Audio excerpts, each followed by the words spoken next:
قوة ميزة الكاستم او الحظر اللي بسناب وانستغرام هذه حطوها حق نوعين من الناس، حق الملاقيف اللي كله يبي يشوف وين رحت وش حطيت وش سويت، وحق النوع الثاني سربوت اللي لا شاف يروح ينقل حكي حق القارة الافريقية كلها ايش سويت وش ما سويت، وحق الاهل بعد بالدرجة الاولى.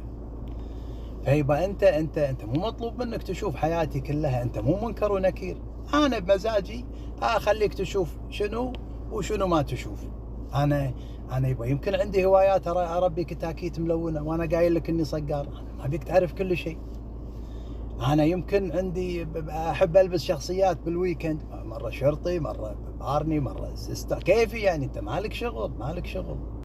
فاذا في احد انت فاقده من زمان لا شفته سأله قول له وينك يا فلان من زمان، اذا قال لك والله لاهي وما قاعد احط شيء اعرف انه حاطك بخانه الشو هذه، فيبقى لا تشره مالك شغل خلاص.